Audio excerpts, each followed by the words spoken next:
Hey guys, welcome back to my channel. My name is Ray. I am a detransition male, and today I want to talk about the trans bathroom debate because I made a Twitter thread about this yesterday, and I think the responses from both the trans activist side and the extreme gender critical side, to me, it shows a real lack of pragmatism. It lacks a sense of concrete policy solutioning, a concrete sense of imagining, like, how any sort of legislation or policy or social mandate would play out in real life. And I just think that people are speaking from a position of ideological purity and it becomes a sort of purity test for your ideology in terms of like um you know you're sort of not giving practical answers. You're not dealing with pragmatic reality. You're dealing with ideology, and I don't think ideology always makes for the most practical policy. So let me show you what I'm talking about. So the original thread that I was responding to was from this trans person, trans man, um, who said, "Question for the we can always tell gender criticals out there. Which of these humans do you think should be using the women's room? Would you not question as they headed towards that door?" So this is a classic gotcha for the trans bathroom debate from the trans activist side. So the argument here goes is that, if the Republican Party passed legislation that mandated that females use the women's room and males use the men's room, and you sort of, really draw a hard line there, then by that logic, one of these people would be forced to use the women's room. And would you, would that really be a good thing? So presumably one of these people is transgender, transsexual. So one of these people is a female who has taken a buttload of testosterone and now looks like a man. So the question is, do we really want people who look like this, females who look like this, to be forced to use the women's room? Because I'm not a woman, but presumably if I saw someone like this walking into the women's restroom, there'd be a little bit of a social problem. So this is supposed to be like a gotcha against any sort of like policy that says that females should use the female room and males should use the male room. So my response to this is I said that most men would not care about trans men in men's spaces, but the same cannot be said for trans women in women's spaces. Based on asymmetric physical risk, a sensible policy would focus on males in the women's room and let trans men decide which space they want to use.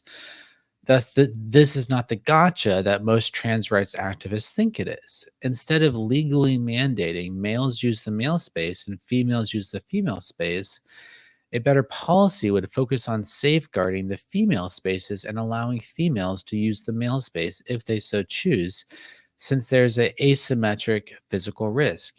And so for me, the logic is that the reason why people care about, trans women and well, let me just say the entirety of the bathroom debate is almost always on trans women in the women's room, not trans men in the men's room. Why? Because the whole idea is that there are some trans women out there, or who, you know, are just kind of creepy or off or predatorial, or, this sort of like, really creepy, perverted AGPs out there, or, people who, you can't really tell whether they're, a creepy AGP or just, um, any other sort of creepy guy, because in trans activist world, focusing on passing is transphobic. So, that's cis normative. So you're not supposed to, oh, if your womanhood isn't invalidated by the fact that you don't pass. So that's like passing politics. That's assimilationist politics. So presumably you could be a trans woman who, has like a, stubble or whatever, and doesn't pass really well. He's 6'3", 250 pounds, super muscular, just started HRT last week, looks like a, transvestic crossdresser from Craigslist, like waltzing into the women's room and like, yeah. So that's what most of the trans bathroom policy is supposed to be about, is like protecting, safeguarding from those spaces. Now, when I said that most men would not care about trans men and men's spacings, I said most for a reason, because presumably some men would care. There, and this actually gets to an interesting bit in regards to sort of rights, because we're always talking about, oh, the rights of the minority versus the rights of some other minority, and you have the rights of, the transgender minority versus the rights of women. You're sort of competing against each other in terms of whose rights sort of wins out. Um, but what about religious people? Because presumably there are some, let's say you're like an Orthodox Jew or something, or some other Orthodox traditional religion that has really strict religious laws about, sharing, intimate spaces with women. Presumably, those men wouldn't want women in the men's spaces. And so people more or less commented on that. I said, like, aren't men also entitled to their own spaces? I said, if males want to set up male only spaces, I think they should have a right to that. For example, gay male spaces. But in terms of more public spaces like public bathrooms, I think the logic I proposed is the only sensible policy, in addition to advocating for more gender neutral spaces. Someone said there are many men who do require single sex privacy in intimate spaces. A woman pretending to be a man or otherwise invading men's spaces would violate sexual boundaries of non consenting men. No men in women's spaces or women in men's spaces, strictly no exceptions. So, this is what I don't understand, because when you say strictly no exceptions, then by definition, you're going to mandate that one of these people uses the female room. And how is that not going to cause social chaos?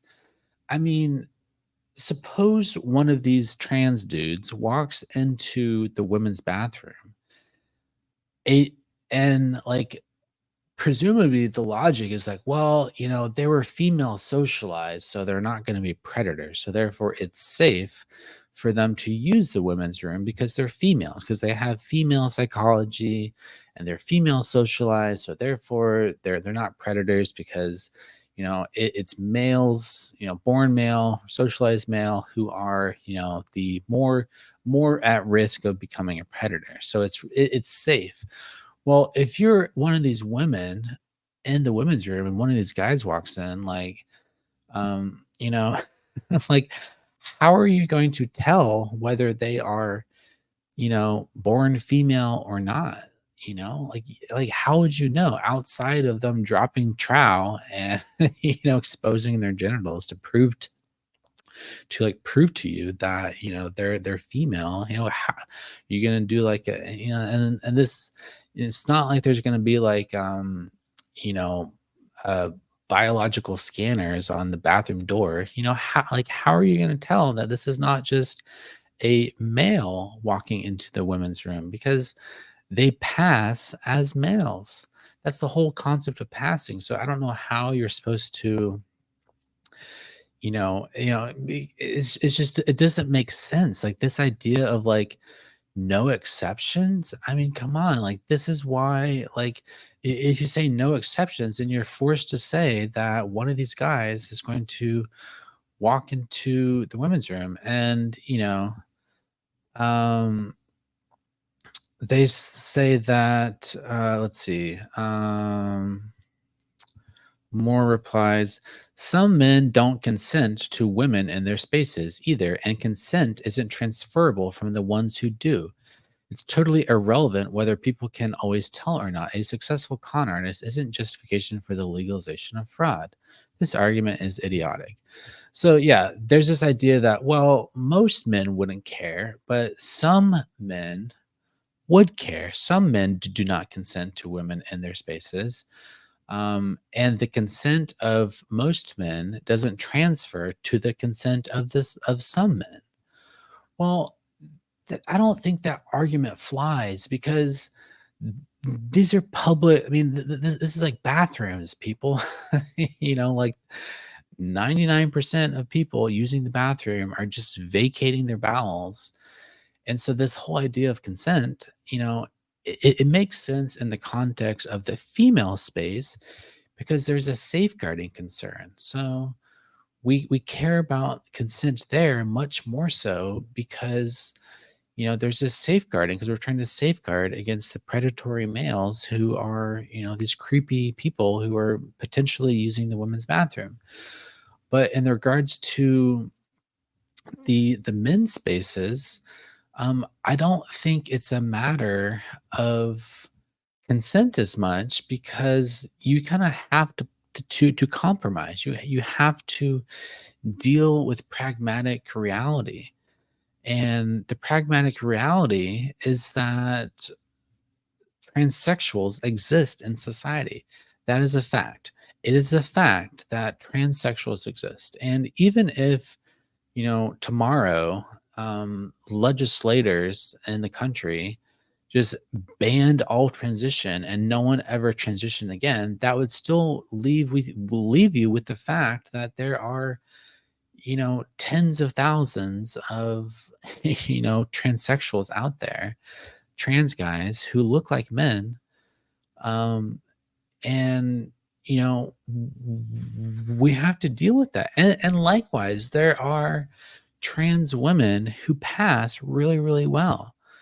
And so any sort of policy has to accept that pragmatic reality. You have to deal with it. And this whole idea that there's no exceptions,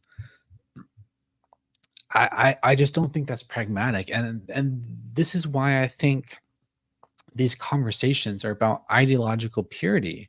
It's not about pragmatic reality because pragmatically, it just doesn't make sense for these people to be in the women's room. I do believe that ultimately trying to legislate this is going to be tough because it's like even if you made it a crime for this person to use the women's or to use the men's room, like they're probably still going to use the men's room. They're just going to take the risk of getting caught because, um, it just makes social sense.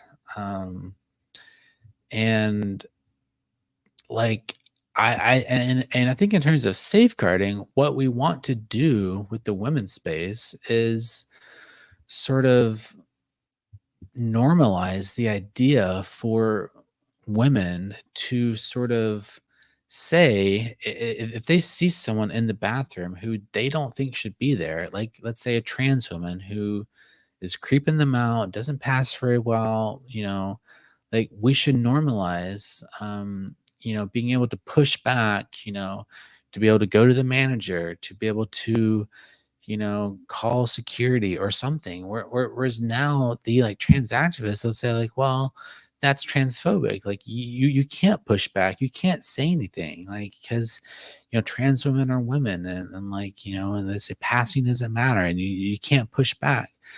I think women should be able to call the manager to basically regulate these spaces. But this idea that we're gonna like legislate this such that there's like no exceptions whatsoever, I just don't think that's really like realistic because you know like like unless you're putting biology scanners like on the bathroom door, then it's not going to work because there's always going to be trans people who pass.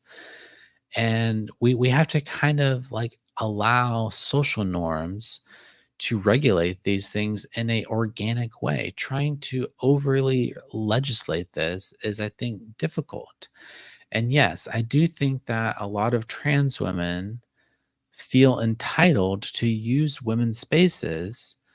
Um, but ultimately, like that there's not a lot that you can do here. You can try and criminalize it and say and give penalties. You say that, oh, you're gonna like we're gonna take you to jail if you use the wrong bathroom. But even then, there are trans women out there who are deep stealth and have been using the women's room for 30 years and no one's ever given them anything about it because that they pass as women. And so you're always going to have transsexuals in these spaces. And again, like I think we should be advocating for third spaces. We need more gender neutral bathrooms. We need more family bathrooms. But the problem is a lot of like smaller establishments from a sheer logistical perspective, there's not enough money to build or money or space to build gender neutral bathrooms. So, and we kind of live in a binary world. And I just don't think that's going to go away anytime soon. And we still need these spaces. We still need binary spaces because, like sex is binary. So yeah, there's always going to be a need for third spaces, but realistically, logistically, it's just, like there's not going to be a gender neutral bathroom everywhere you go. I mean, that there should, but practically, logistically, there's not going to be. We don't have the money to build that, and some spaces don't have the space. But um, I mean, yeah. So for me, this whole debate, it just sort of illustrates that there's a lack of practical consideration, and I think that you know, I just don't think that there is like a real good practical solution here. Honestly, like I think that there's no like perfect solution. There's no silver bullet. There's no perfect policy. The, we have to be pragmatists, and I think trying to be so ideological to win political points with your ideological colleagues, I just don't think that's going to work, because we have to deal with the pragmatic reality that transsexuals exist and that some transsexuals pass. And I don't know. I think we kind of have to let like this sort itself out. And yes, I think things have gone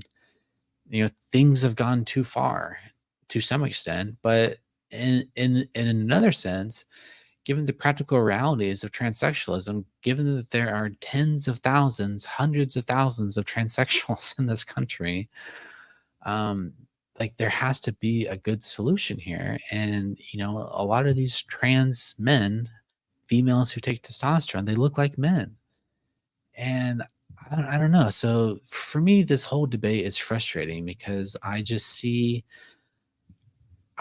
ideological purity on both sides of the debate, on the trans activist side and on the gender critical side. And I just don't think people are dealing with reality. Like I just don't think these policies, the sort of it's like one thing to say like, oh, no exceptions, no exceptions. I mean, that just doesn't make sense to me. I just don't think that this debate is going to be solved by that sort of like black and white thinking. I think it's very like it's very black and white, and like black and white thinking is a fallacy. It is a fallacy to think that life is so black and white. That is a fallacy. Life is gray. Social life is gray. Transsexualism, the ethics of trans rights and transsexualism are very complicated. And like, I don't think we're going to have easy answers here. Like, you're just not going to create a policy that makes everyone happy, that solves all problems, that, sort of perfectly splits everyone up into these two boxes that never causes problems. Because you don't think that if you force these trans men to use the women's bathroom, that like that's not going to cause problems? It's going to cause problems. We say, well, those problems are, not as serious as like the flip side of like, like letting transsexuals choose. So I don't know. Like,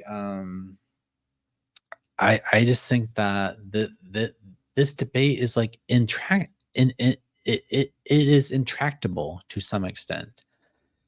Like, I just don't think that you're going to be able to legislate this away. You're not going to be able to write the perfect policy that like solves this. It's too complicated, and I think we have to be realistic. We have to be pragmatic. We have to think about what are the actual consequences, and we have to sort of rely on social norms, which is why I think the actual solution here is not about policy, it's about culture. We have to change the culture. We have to change the narrative. We have to change the way in which we're thinking about trans issues. And there has to be just be more awareness of what's going on. And you have to change the culture so that trans people, such that trans culture is itself more pragmatic, is itself more realistic, that is itself, more concerned about women's safety, that is more like you have to you have to change trans culture. You can't just change laws. You, you have to deal with these narratives at these sort of cultural level to sort of change the entitlement of people, which is about the mental mindset, the psychological mindset. Because, like, unless you're putting guards on the doors, you're going to guard every bathroom, you're going to, put biological scanners in every bathroom. That's not realistic. So I don't know. This like whole debate is, I don't know. It just sort of speaks to ideological purity, which I don't understand. I think people just want to, they just want to say these things on the internet. They're keyboard warriors. They're like, I just don't think that it like makes a lot of sense, really. So those are my thoughts. I don't have all the answers. I don't think there's an easy solution here. So yeah, that's it. Thanks for watching. Take care. Bye bye.